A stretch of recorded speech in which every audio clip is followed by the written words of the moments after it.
Nah, selesai bahas mobil yang di sebelah kanannya, yang mana ini harganya 270-an dan penggerak roda depan.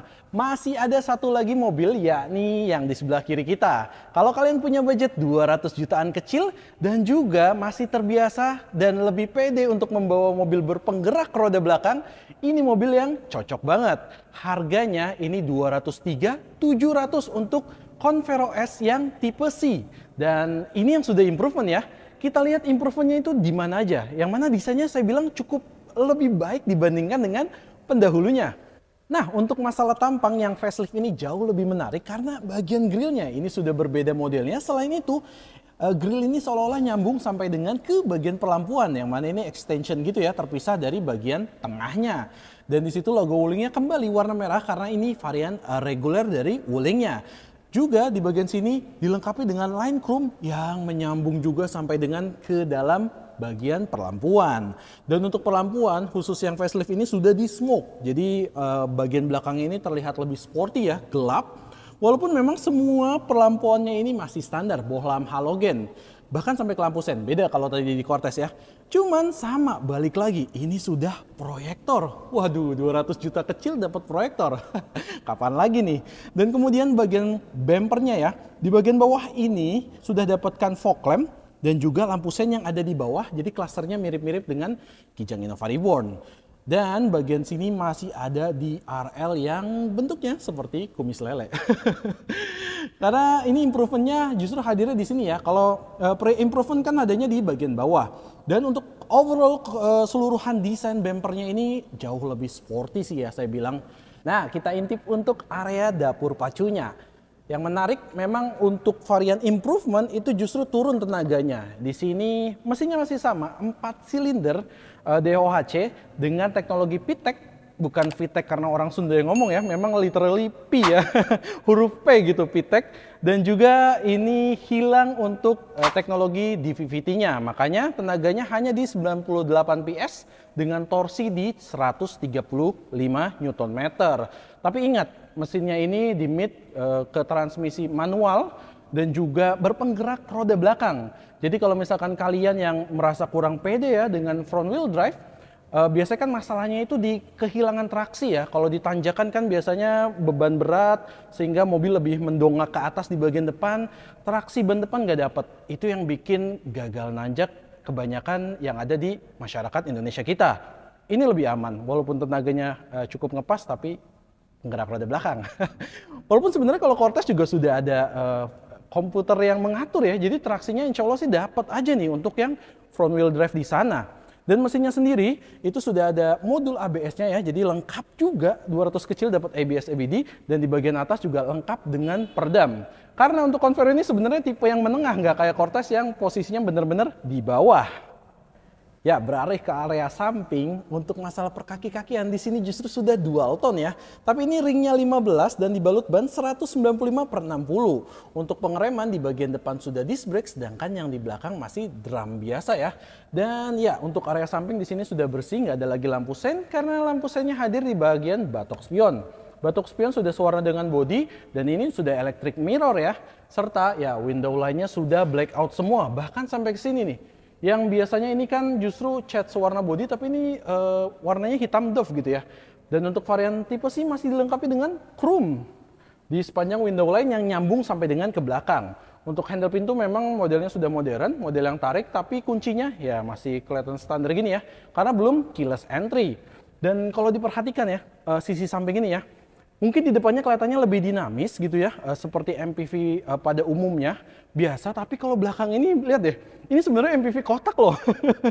Karena ya ini benar-benar full mengotak sampai dengan belakang. Nanti di bagian belakang baru kelihatan jelas ini MPV kotaknya. Makanya kabin di bagian dalamnya itu cukup lega dan bahkan terlega di kelasnya. Ya, dan untuk MPV ini untuk antena adanya di bagian depannya. Ya, modelnya masih long pull sebenarnya, serta di bagian atas ini lengkap dengan roof rail. Yang mana roof railnya ini bahannya sih aluminium, jadi harusnya kuat dan benar-benar bisa dipakai untuk mengangkut barang. Kita langsung intip ke bagian belakang. Nah, langsung aja kita bahas di bagian belakang. Pertama, ya ini yang saya bilang di mobil zaman sekarang sudah seperti ada spoilernya ya. Agak keluar sedikit dan di sini ada third backstop lamp yang LED. Di bagian bawah jendelanya belum ada line defogger, jadi masih polosan aja. Walaupun sudah lengkap, ada wiper dan tertutup dengan cover seperti ini.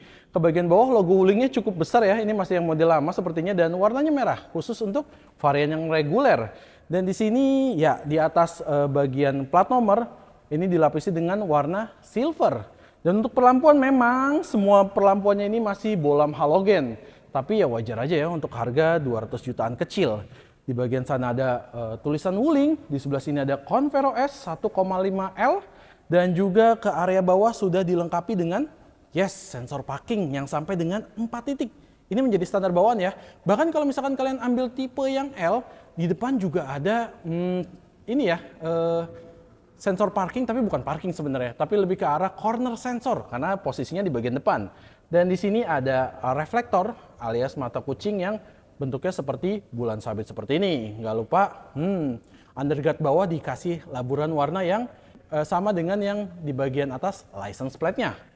Langsung aja kita akses ke bagasi. Untuk tombolnya sudah elektris dan ya kalau misalkan aki kalian mati dipastikan nggak bisa membuka pintu belakang ini. Ini gede banget. Ukuran pintu bagasi gede dan juga cukup berat. Dan ini dia untuk kapasitas bagasi. Bahkan dengan jok yang posisi tegap seperti ini ya di bagian belakang, ini cukup lebar loh, cukup lega di kelasnya. Terlebih kalau di sini nggak ada yang perbedaan ketinggian antara lantai dengan bibir bagasinya seperti di Cortez tadi. Dan kalau misalkan kalian masih merasa kurang ya untuk kapasitas bagasi, ini masih bisa di-adjust. Yang mana pelipatannya sama seperti di Cortez tadi. Yang dilipatnya hanya bisa miring ke depan dan jangan lupa untuk mengaitkan, ya pengaitnya di sini untuk mengunci bagian jok kalian supaya joknya itu firm, nggak gerak kemana-mana. Dan pelipatan jok ini bisa 60-40. Jadi kalau kalian pengen bawa barang lebih, tapi juga masih ada penumpang di belakang, ini bisa banget diatur sesuai dengan kebutuhan kalian. Dan kalau misalkan kita turunkan secara full, hasilnya adalah bagasi yang cukup luas ya. Terlebih ini memiliki atap yang mengotak, jadi tinggi ke atasnya juga sangat luar biasa.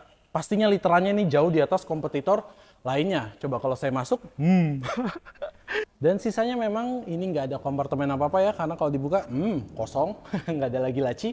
Juga di kanan kirinya nggak ada tempat toolkits. Toolkits itu adanya nanti di depan sebelah kiri kita. Selain itu yang saya bingung di sini sebenarnya ternyata nggak ada perlampuan ya untuk bagian bagasi. Di kanan nggak ada, di kiri nggak ada, apalagi di atas. Jadi kalau malam-malam mungkin mengandalkan lampu yang dari bagian tengah aja. Kita langsung cek ke bagian depan. Nah, sebelum masuk ke kabinnya saya mau nunjukin memang kuncinya kalau ini nggak keyless ya, masih model yang flip key, tapi ini juga sudah bagus banget. Dan sama, untuk tombolnya ada 3 buah. Lock, kemudian ada unlock hanya untuk bagasi dan juga unlock untuk keseluruhan pintu. Balik lagi, semua mobil Wuling rata-rata nih ya, masih bisa. Kalau kita tahan, tombol unlocknya, semua jendela terbuka untuk mendinginkan udara ketika kita parkir di tempat yang panas. Langsung aja kita masuk ke bagian dalam. Dan kita bahas seperti biasa untuk bagian door trimnya terlebih dahulu. Untuk bagian door trim jelas, mayoritasnya ini adalah hard plastik, tapi di sini lebih banyak soft touch dibandingkan dengan Cortez justru nih. Karena di balik sini ya, nah ini panel empuk yang senada dengan lapisan kulit joknya, ya ini kukulitan, dan juga di bagian handrest kita ini masih kulit. Jadi yang menyentuh dengan tangan kita jauh lebih nyaman ya. Serta kalau bisa dilihat nih, di sini motifnya seperti karbon sebenarnya, tapi warnanya merah dan agak tua, jadi merah marun ya, cukup eye-catching lah ya, jadi agak-agak rasa MPV sporty gitu. Kemudian untuk pengaturan spion ya yang elektrik, walaupun belum foldable untuk yang tipe C, tapi ya ini pengaturannya mirip banget dengan REV, bahkan Alphas yang terbaru. Untuk power window, auto hanya di sisi driver, sedangkan yang lainnya standar aja, dan di sini untuk pengunci bagian jendelanya. Untuk lock unlock pintunya masih tergabung yang ada di sebelah sini ya, jadi nggak ada tombol terpisah nih gitu. Di bawahnya ini ada side pocket yang cukup besar, dan ini ada 2 leveling. Sepertinya ini bisa ditaruh cup holder, di sini juga bisa ditaruh cup holder kita gitu ya, atau botol kita tepatnya. Jadi dua-duanya fungsinya bisa cup holder nih. Di bagian bawah sisanya ya hanya ada speaker dan belum ada tweeter di bagian sininya.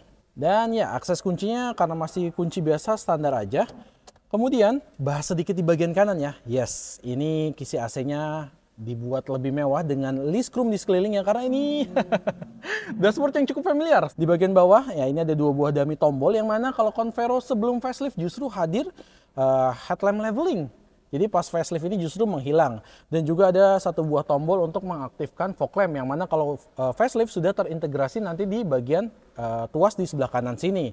Dan di sebelah sini ada kompartemen sedikit ya, bisa menyimpan uang koin kita. Di bawah ini untuk membuka kap mesin di bagian depan, dan itu aja di bagian sini. Nah kemudian untuk pengaturan jok standar ini bisa di sliding dan juga reclining walaupun belum ada hay adjusternya. Dan ini yang saya rasakan posisinya jauh lebih tinggi dibandingkan dengan Cortez ya. Ya lebih commanding lah. Kemudian untuk pengaturan setir ya sama, ini belum teleskopik, hanya ada tilt aja. Dan tiltnya ini standby-nya langsung ke tengah gini ya. Jadi kalau mau ke atas ataupun ke bawah itu perlu digerakkan dan langsung dikunci di bagian sini. Untuk posisi mengemudi jujur sih lebih enak Cortez ya kalau bagi saya. Ini kayaknya agak kurang nyaman bagi saya. Dan kemudian ini transmisi manual dan pedal koplingnya tuh empuk banget. Enteng banget, ringan. Termasuk bagian setir karena ini persis juga ya EPS juga sama kayak di Formo Max, dan itu kalau kita memutar lingkar setirnya tuh no effort. Mungkin bagi yang suka berkendara ini bukan pilihan yang tepat, tapi kalau untuk mobil-mobil MPV seperti Cortez kemudian Convero ini rasanya cocok aja ya, karena memang orientasinya bawa keluarga, harusnya baunya smooth bukan yang sporty-sporty. Dan ya untuk ban standar jok ini kukulitan. Kulitnya sih udah bagus, warnanya gelap, yang mana itu juga diaplikasikan di Cortez yang versi tertingginya ya, nggak model terang seperti itu, jadi lebih gampang untuk merawatnya, nggak mudah kelihatan kotor. Nah kemudian untuk lingkar setir, ya ini bahannya masih full karet, belum ada pelapisan kulit, dan ya belum ada pertombolan untuk jari-jari kita, jadi cukup kesepian nih. Walaupun ya di sini ada SRS airbag karena ada dua ya, yang pertama ada di sisi driver dan juga yang kedua ada di sisi penumpang sebelah sana. Untuk pertuasan standar aja, sebelah kanan untuk perlampuan yang mana fog lampnya sudah terintegrasi, nggak kayak di varian atau unit yang pre-facelift. Sedangkan di sebelah kiri, ini per wiperan sudah ada intermittent walaupun belum ada pengaturan speednya. Lanjut kita bahas ke bagian speedometer. Modelnya dari Convero, Formo, itu semuanya sama ya. Standar aja, sebelah kiri RPM, sebelah kanan speedometer. Dan di tengah itu ada MID yang balik lagi. Ini sih serupa ya dengan yang Cortez tadi ya. Layarnya masih kalkulator, di atasnya itu ada fuel gauge ya atau penunjuk BBM. Kemudian ada individual door warning. Nah, jadi benar-benar animasi ya. Bisa dicek satu-satu pintunya. Kemudian di bawahnya ini ada odometer dan juga di bawahnya ada temperatur. Kita cek MID-nya kalau diganti. Ini sama, ada speedometer yang digital, kemudian tripnya hanya ada satu, nggak ada A dan B-nya ya. Dan juga brightness, pengatur dimmernya. Balik lagi. Jadi lebih sedikit lagi dibandingkan dengan Cortez-nya. Dan beralih ke desain tengah, ya ini salam satu dashboard dengan Formo Max-nya ya. Cuman memang di sini full dilabur dengan warna hitam. Kalau dulu masih ada varian yang dual tone yang warnanya beige gitu ya. Kemudian untuk isi AC sama, masih dilengkapi dengan list chrome supaya kelihatan lebih mewah. Dan di bagian bawahnya ini head unit terintegrasi, dan varian C ini belum mendapatkan head unit yang touchscreen. Jadi modelnya indash gini aja dan hilang nih untuk input CD-nya. Jadi ini hanya radio dan kemudian di sini ada tombol hazard, yang tombol hazard tooling tuh empuk-empuk ya. Jadi kesannya agak lebih mewah gitu. Kemudian ke bagian bawah pengaturan AC, ya ini sama lagi. Ya namanya juga dashboardnya aja sama ya. Pengaturan AC-nya memang arah semburannya hanya ada dua, ke kaki dan ke kepala. Dan untuk ini sama, belum ada heaternya, hanya ada suhu dingin aja. Serta knopnya yang modelnya puter-puteran yang cukup mewah karena nggak model kompor banget gitu ya. Ke bagian bawah, di sini ada slot USB yang bisa kita buka nih. Dan di sini ada soket 12 volt, sisanya ke bagian sini sudah ada kompartemen terbuka, masih ada ornamen karbon merah, dan ini transmisi manualnya ya. Jadi manual 5 speed dan ya penggerak roda belakang. Jadi kalian lebih tenang lah. Kemudian di sini ada dua buah cup holder serta rem tangan masih laki. Di bagian sini ada handrest ya, yang mana juga fungsinya untuk kompartemen di bagian bawahnya yang tidak dilapisi dengan karet. Dan beralih ke sini, di sini masih ada glove box tempat penyimpanan yang belum soft opening, ya wajar aja, harganya 200 juta kecil ya. Kemudian ya di sini seat belt nggak rapi ya, artinya terekspos gini aja modelnya dan juga nggak bisa diatur atau di adjust. Di sini hand grip justru model retract. Hayo loh, kenapa Cortez malah fix ya? Karena itu varian terendah mungkin. Kemudian sun visor lengkap dengan vanity mirror. Walaupun vanity mirrornya sama, belum ada perlampuannya. Di tengah ini lampunya halogen dan ini common parts ya, sama juga, termasuk sampai dengan ya spion di tengahnya. Day and night view dan modelnya persis. Ini modelnya cukup unik karena agak lebar ke atas. Jarang nih untuk mobil yang ada di pasar Indonesia. Di bagian pengemudi sama, nggak ada vanity mirrornya ya, bahkan nggak ada kalau di sini. Dan adanya hanya ya tempat untuk menaruh e-tol kita. Nah, kita akses saja. Seperti biasa kita bahas dulu dari mulai door trimnya. Ini layoutnya hampir mirip dengan di depan, bahkan sampai ke side pocketnya. Yang membedakan tentu aja bagian power window-nya yang hanya ada satu buah. Nah, langsung aja kita masuk ke baris kedua. Yes, ini adalah posisi mengemudi saya yang saya sudah set terbaik di Convero ini ya. Dan bisa dilihat, ini masih tersisa sampai dengan 2 atau 3 jari bahkan ya. Jadi legroomnya masih juara banget. Kemudian kaki kita juga masih bisa masuk ke area bawah jok depan ya. Serta untuk headroom ini masih ada sekitar 5 jari. Jadi cukup leluasa lah untuk di bagian belakang ini. Terlebih sama, ini masih bisa di sliding ke belakang. Tadi itu posisinya paling maju ya. Sehingga kalau udah di sliding ke belakang, wah. Saya set dulu headrestnya di adjust. Ini sih leluasa banget. Ini posisi recline yang paling tinggi dan sekarang kita set yang paling rebahnya. Wow, sama. Ini hampir tiduran, walaupun hampir tidurannya ini sampai dengan mengangkat bagian punggung kita ya. Jadi nggak bisa lah. Kalau tiduran banget gini nggak cocok, paling ya seginilah ya. Paling reasonable seginilah. Ini enak banget. Bisa bener-bener merasakan tiduran di kabin belakang dari Convero ini. Dan kemudian memang tunneling ini cukup tinggi karena memang dia penggerak roda belakang. Jadi masih ada gardan di bagian belakang. Serta ini penyimpanan ada seat back pocket 2 buah. Baik kanan maupun kiri, walaupun saya merasa ini ukurannya cukup kecil ya, alias pendek gitu. Di bagian tengah di sini ada 1 buah slot USB yang bisa buat ngecas gadget kita, jadi nggak perlu konektor tambahan. Dan ya untuk bagian seatbelt sama, masih terekspos. Dan juga untuk bagian hand grip, ini modelnya retract juga, bahkan sampai ke baris ketiga. Kenapa Corteznya enggak tadi? Dan menariknya ini nih, untuk AC double blowernya memang modelnya ya konservatif ya, kotak gini aja, tapi tombolnya ya ini bukan model knob puter-puter tapi tombol. Jadi kayak digital gitu ya bisa dibilang ya. Wow. Kemudian untuk jok memang belum ada armrest di bagian tengah sama seperti Cortez. Dan juga ini malah minus dari headrest di ketiga bagian joknya. Walaupun ini adalah konfigurasinya dibilang sampai dengan 8 penumpang. Artinya bisa 3 di tengah, belakang juga 3. Dan kalau kalian pengen akomodasi yang lebih experience yang lebih nyaman ya, kalian bisa ambil Convero yang tipe tertingginya alias tipe L. Itu kalian bisa pilih opsi untuk captain seat ya. Jadi semua mobil Wuling ini ada opsi untuk captain seatnya, dimana tentu lebih memanjakan dari penumpang di baris kedua. Sekarang kita langsung coba di baris ketiganya ya. Ini saya akan lipat dulu. Nah, lipatannya juga one touch tumble ya, dan kita bakal coba dari sisi sini. Oh iya, sorry yang tadi kelewat. Di sini ada ISOFIX, tapi untuk bangku belakang ini hanya di bagian kanan aja ya. Yang kiri tadi saya nggak menemukan logo ISOFIX-nya. Dan kita lipat aja. Yes. Serta langsung kita akses ke bagian belakang. Dan kita kembalikan lagi bangku jok ini. Ya. Oke, ini tadi slidingnya lupa saya atur. Ini adalah sliding yang paling mundur ya. Kita akan cobanya sliding yang paling maju aja, karena untuk sliding paling maju pun saya masih mendapatkan ruang kaki yang cukup di bagian tengah ya, supaya bisa berbagi dengan yang belakang ya. Dan ini agak sedikit rebahkan, bisa dilihat. 200 juta kecil bisa dapat MPV yang ruang kaki di baris ketiganya. Untuk tinggi saya yang 180 cm masih ada tersisa sampai 2 jari. Ini sih cukup leluasa lah di belakang. Kaki juga masih bisa masuk ke depan.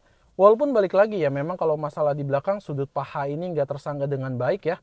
Jadi ini masih cenderung datar dan juga kurang panjang kalau untuk yang tingginya sampai dengan saya nih 180 cm. Di belakang masih lengkap dengan headrest, hanya ada 2. Nah, kemudian untuk ruang kepala memang ya 3 jari sih ya kalau posisinya seperti ini. Apalagi kalau saya mau relax ya, blek. Ini langsung mentok ke bagian atap kabin yang sebelah sini. Dan ini posisi yang paling rebah hanya segini ya. Jadi ya masih cukup lumayan inilah comfort karena masih sedikit rebah. Kalau yang posisi paling tegap, aduh, ini kaku banget kesannya. Dan memang headroom pun nggak menambah banyak ya untuk kapasitas kepala kita. Kemudian sisanya di sebelah kiri, di sini ada tempat penyimpanan ya, dan juga tentunya berfungsi sebagai armrest. Sebelah kanan juga seperti itu, walaupun memang udah nggak ada cup holder lagi di bagian baris ketiga. Hand grip modelnya retract, yes, retract sampai ke baris ketiga. Serta untuk seat belt bagian belakang juga masih ada kiri dan kanan, dan yang untuk bagian tengah masih sama nih, modelnya yang hanya 2 titik seperti ini.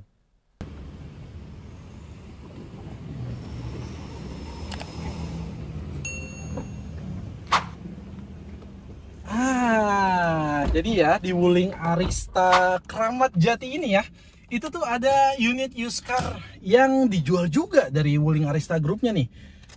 Dan kita bisa langsung tes, cuman ini yang tipe L ya, tipe tertinggi. Bedanya head unit, kemudian ini ada ya jam analog yang kesannya mewah itu ya. Dan juga ini untuk unit yang captain seat di belakang ini. Jadi bisa kalian lihat nih, mungkin kalau cahayanya kurang saya bakal coba nyalain lampu kabin yang di tengah. Nggak menolong banyak tapi lumayan lah ya. Ini yang captain seatnya. Dan seperti biasa nih trikinya Convero ya. Jadi kalau kalian yang belum terbiasa nih harus mentok banget kiri baru maju ke 1. Kadang suka gagal masuk soalnya kalau saya. Dan ya untuk masalah pertama visibilitas jelas karena ini efek dari ya posisi pengendara yang cukup tinggi ya. Dan kaca yang super lebar ini sih cukup mudah untuk melihat keluar, walaupun karena posisi jok yang lebih tinggi dibandingkan dengan Cortez nih, pandangan saya jujur sudah mepet dengan sun visor yang ada di bagian atas. Kemudian kalau untuk masalah setir, ini karakternya Wuling banget, super enteng, pedal kopling juga enteng, jadi memang rasanya untuk lebih ke arah kenyamanan ya ketimbang untuk fun to drive-nya. Kemudian ya kalau masalah posisi mengemudi jujur brand Wuling belum bisa mengakomodir masalah itu ya, terutama di Convero ini sih. Untuk rasa limbung jelas ini MPV rear wheel drive. Bagian kameramen ini agak berasa dia nih untuk tadi kita bermanuver yang cukup ekstrim. Dan juga untuk bantingan sedikit lebih stiff ya kalau misalkan diisi hanya 2 penumpang. Mungkin kalau diisinya 6 penumpang akan lebih empuk ya gitu. Oke deh ya, paling gambarnya itu aja ya untuk Wuling Convero ini. Nah, nggak kerasa ya kita komparasi sampai dengan malam hari nih. Dan ya, kalau kalian sendiri pilih yang mana nih? Apakah kalian mementingkan budget ya? Jadi cukup di 200 jutaan kecil dan kalian bisa dapetin Convero S ini ya. Mulai dari tipe C ataupun kalau mau yang ambil captain set bisa ambil yang tipe L. Ataukah kalian mendingan nabung sedikit dan bisa dapetin MPV yang sebenarnya kelasnya jauh di atas dari low MPV. Ya, mengingat harganya di bawah 300 juta, tapi kelas ini besar sih. Kalau preferensi saya bakal milih yang ini. Kenapa? Karena ini lebih nyaman, preferensi saya. Kemudian saya juga nggak perlu banget penggerak roda belakang ya, penggerak roda depan cukup. Serta saya lebih suka rasa berkendara dari penggerak roda depan. Kalau bro-bro dan sis kalian gimana nih? Kira-kira pilih yang mana? Boleh tulis di kolom komentar. Dan kalau kalian minat untuk meminang salah satu dari mobil ini, boleh banget kontak personnya akan saya taruh di deskripsi di bawah. Dan kalian bisa tanyakan harga terbaiknya, karena harga di sini belum termasuk diskon, walaupun itu harga yang cash ya. Jadi langsung aja kepoin kontak person di bawah. Sekian aja videonya, terima kasih telah menonton dan wassalamualaikum warahmatullahi wabarakatuh.